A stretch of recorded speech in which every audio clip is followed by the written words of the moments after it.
नमस्कार दोस्तों।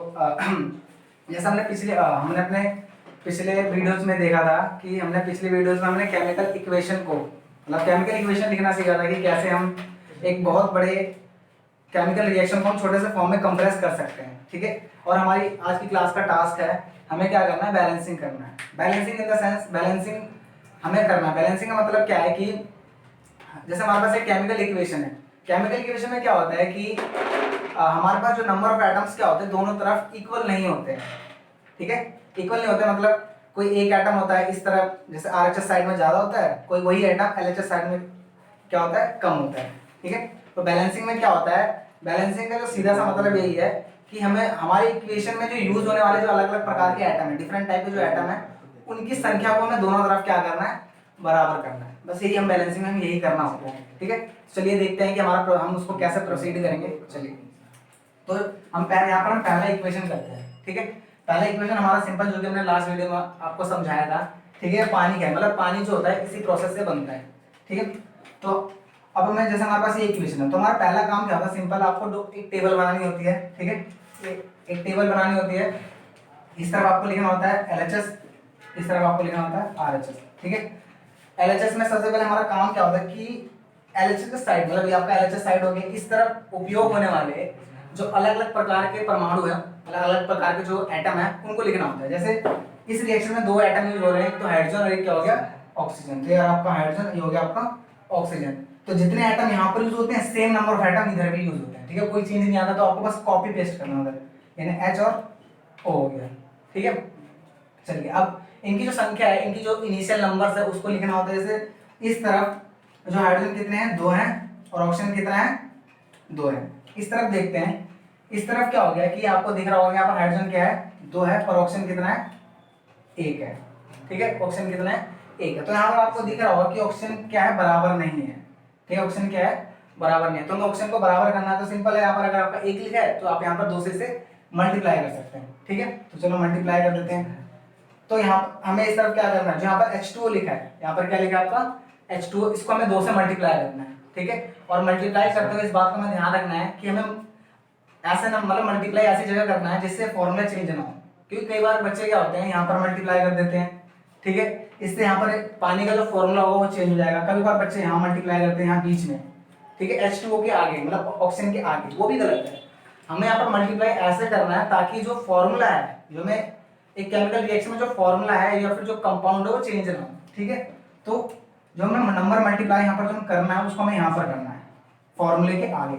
ठीक है, फॉर्मूले के जो भी आपको नंबर मल्टीप्लाई करना होता है बैलेंसिंग के दौरान, वो फॉर्मूले के आगे करना होता है। ठीक है, कहीं पीछे नहीं, कहीं बीच में नहीं, एकदम आगे। ठीक है, चलिए अब हमने यहाँ पर नंबर मल्टीप्लाई करा है। ठीक है, एक बार दोबारा हम अपनी टेबल को चेक कर लेते हैं कि कहीं कि जो अलग अलग एटम्स है उनकी संख्या में कितना परिवर्तन आया है। ठीक है, अब देखो जैसे यहाँ पर आप देखोगे कि जो 2 है इस ऑप्शन के साथ मल्टीप्लाई होगा, मतलब यहाँ से आपको दिख रहा होगा कि ऑप्शन क्या हो गया, 2 हो गया। ठीक है, और हाइड्रोजन कितना हो गया, जो ये 2 है इस 2 से मल्टीप्लाई होगा तो हाइड्रोजन कितना हो गया आपका, 4 हो गया। तो यानी यहाँ पर जो आपने 2 लिखा है इसको काट के आपको क्या लिखना है, 4 लिखना है। इस कॉन्सेप्ट को आप सिंपल मैथमेटिक्स की लैंग्वेज से भी समझ सकते हो। जैसे आप अगर कहीं 2x लिखते हो 2x, तो इसका मतलब क्या होता है, इसका मतलब ये होता है ना x + x।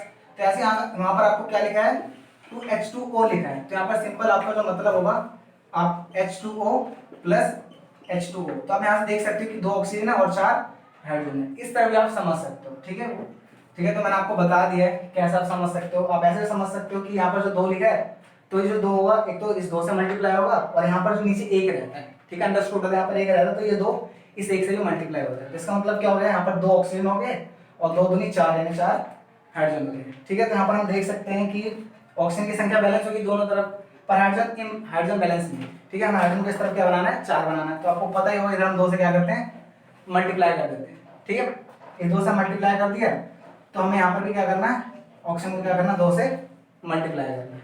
ठीक है, तो अब देखते हैं यहाँ पर 4 हाइड्रोजन हो गया, मतलब आप टेबल में देख लो यहाँ पर 4 हाइड्रोजन हो गए और 2 ऑक्सीजन हो गए। यानी दोनों तरफ जो अलग अलग परमाणु हैं, दोनों तरफ जो ऑक्सीजन और हाइड्रोजन क्या हो गए, उनकी संख्या इक्वल होगी, मतलब हमारी रिएक्शन क्या होगी, बैलेंस होगी।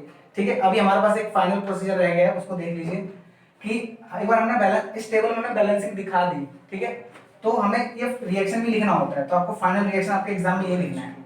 ठीक है, 2H2O goes to 2H2, ठीक है। ये आपके फाइनल रिएक्शन, आपको मार्क्स इसी के मिलने वाले हैं, ना कि इस टेबल के। ये तो आपके हेल्प के लिए है, ठीक है। तो बच्चों, तो फिर हम अपने अगले रिएक्शन को बैलेंस करते हैं, ठीक है। तो अगले रिएक्शन को बैलेंस करते हैं हम। चलो मैं आपको थोड़ा आसान तरीका बता देता हूँ अगले रिएक्शन को बैलेंस करने के लिए। तो सबसे पहले आप ऐसे नॉर्मल देख ले, नॉर्मल आपको देखना है कि नंबर ऑफ एटम्स क्या है। जैसे आपको सिंपल दिख रहा होगा कि इधर आपको एक सोडियम है, इधर भी कितना है, एक सोडियम है, ठीक है। इधर आपको एक ऑक्सीजन दिख रहा होगा, इधर भी कितना है, एक ऑक्सीजन है, ठीक है। इधर आपको कितने हाइड्रोजन आपको कितने हैं, ठीक है। जैसे आपको यहाँ दो हाइड्रोजन दिख रहा है, यहाँ पर आपको एक दिख रहा है, ठीक है। तो यहाँ पर टोटल हाइड्रोजन कितने हो गए, 2 जमा 1 3 हो गए, पर आपको इधर कितना दिख रहा है, 2 दिख रहा है। तो मतलब यहाँ पर आपको समझ में आ रहा होगा कि यहाँ पर हाइड्रोजन बैलेंस नहीं है, ठीक है। तो हम चलो हाइड्रोजन को बैलेंस करते हैं। इसके लिए हम क्या करते हैं, सिंपल पहले इधर हम 2 से मल्टीप्लाई कर देते हैं, ठीक है। इधर हमने क्या करा, 2 से मल्टीप्लाई कर दिया, ठीक है। अब गिनते हैं इधर। तो हमारा जो फर्दर रिएक्शन क्या हो गया, हमारा जो अब रिएक्शन क्या हो गया, Na+H2O, ठीक है, 2NaOH और प्लस H2। अब हम दोबारा नंबर को चेक कर लेते हैं, नंबरों पे क्या चेंज आया है, ठीक है। जैसे इधर सोडियम हो गया 1 है, इधर आपका सोडियम क्या हो गया, 2 हो गया है, ठीक है। इधर आपका कितना हो गया, 2 ऑक्सीजन। ध्यान समझिए, यहाँ पर ऑक्सीजन कितना, जो ये 2 है, इधर ये 2 मतलब ये जो 2 है, जैसे मैंने आपको लास्ट वीडियो में समझाया था, आपको 2x का एग्जांपल लेके, ठीक है। यहाँ पर ऑक्सीजन कितना हो गया, 2 हो गया, क्योंकि यहाँ पर NaOH 2 बार है, 2 बार लिखा हुआ है। तो ऑक्सीजन कितना हो गया, 2 बार, और हाइड्रोजन भी कितना हो गया, 2 बार। और ये आपका 2 यानी 4 हाइड्रोजन हो गए और 2 ऑक्सीजन हो गए, ठीक है।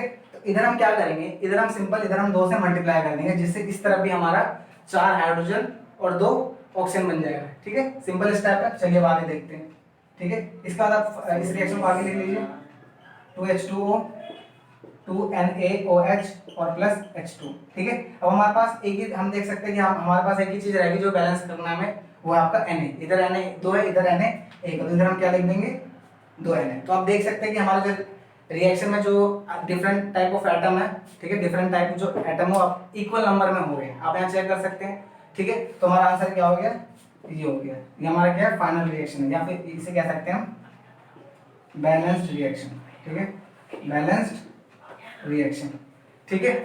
तो भाई अब इसके बाद क्या है, जैसे मैं आपको एक बात बताना चाहूंगा कि जो ये मेथड है, ठीक है, जो ये मेथड है, इसमें आपको जो मतलब आपको ये सोचना पड़ेगा खुद ही कि हमें जो हमारे पास कंपाउंड लिखा है उसको किस नंबर से मल्टीप्लाई करें कि हमारा जो रिएक्शन क्या हो जाए, बैलेंस हो जाए। ये आपको स्वयं सोचना है, खुद ही सोचना है इसे, ठीक है। तो इसके लिए आप जितनी ज्यादा आपसे प्रैक्टिस होगी उतनी ज्यादा आप प्रैक्टिस करो, ठीक है। धन्यवाद।